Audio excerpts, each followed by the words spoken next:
желание беше да продължа съдебния процес до пълно оправдаване по всички обвинения, но сигурността, политическата реалност и националния интерес изискват друго. Продължаването на процеса ни разкъсва отвътре, разпалва разгорещени противоречия, засилва разцеплението. Сигурен съм, че незабавното му прекратяване ще помогне много за потушаване на пламъците и насърчаване на широко помирение. И самолетът на Папа Лъв 14 се оказа засегнат от проблемите на Airbus със слънчевата радиация. Техник е бил изпратен от Рим до Истанбул, за да смени компонент и да извърши актуализация на софтуера на папския Airbus A320, съобщи Ватикана. Журналистите, пътуващи с папата, са били информирани, че работата е завършена в събота след обед. В четвъртък Лъв 14 пристигна с този самолет в Турция, а днес успешно пътува и до Ливан.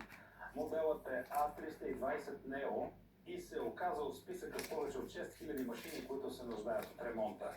Големите авиокомпании за сега твърдят, че обновяването на софтуера ще стане без да е нарушен авиотрафикът. За сега наистина няма големи проблеми по летищата в света. Чехия направиха мащабна възстановка на една от най-известните битки в Европа.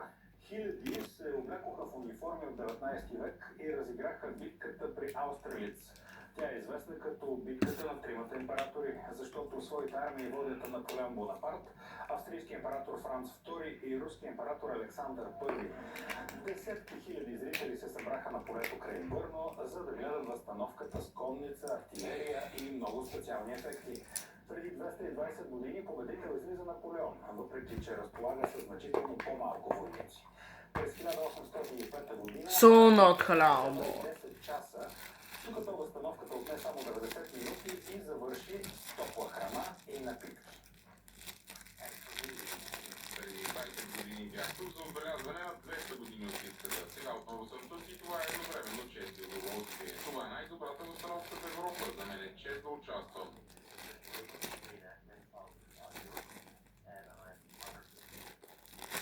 Семейна двойка от Тексас влезе в новините с отбелязването на 80 години от сватбата в присъствието на невероятните 128 деца и внуци. Едит и Елбърт Мадокс са Елбърт, so calamo. 1945. Решили да отбележат юбилея заедно с традиционния